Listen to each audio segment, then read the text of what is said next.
来是大罢免进入到第3阶段的投票，来看行政院的前议长江宜华伊的观察。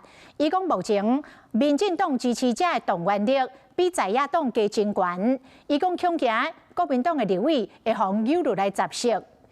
王宏伟讲，最后的关头必须都爱催票，只要投票率有5%，都会全部过关。民进党团的总调郭建明讲，大罢免会大成功，讲国民党的实处会中倒。既然罢免本来就是公民的权利，那我们就应该理性使用。我那期无到1分钟的底片，呼吁民众返乡投票。这是民进党青年部伫社群发起的夏日破乡的行动，所大概1路到7月举办大型的造势，要为民团赞声。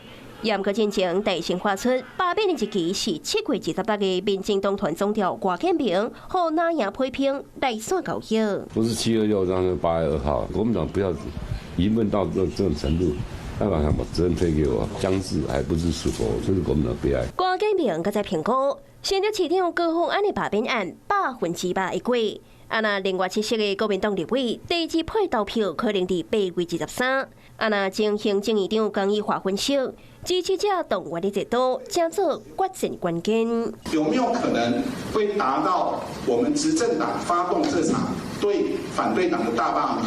那时候所希望达成的，就是拉下至少10个反对党的立法委员，然后让立法院里面的生态整改变。拥有熟悉红酒大概是那样内部上悲观的评估。毕竟民进党虽然整体支持度大概4成赢，在野定赢是要挖6成，严格若要比组织动员力，落尾投票率定赢可能会来到7成，南北敢若3-4成。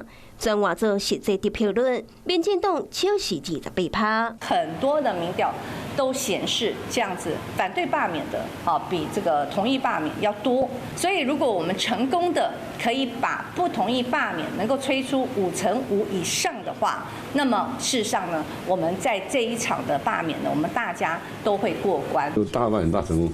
说大成功就全部掉，那国民党打我讲就好了。面对罢免的攻势，国民党专守为攻，决定7月20日首战就是上尾战，要全力推出无同意票，结束罢免。Hello， 我是蒋欣梅，想要抢先掌握最及时的新闻资讯吗？赶快订阅、按赞、开启小铃铛，锁定华视新闻 YouTube 频道。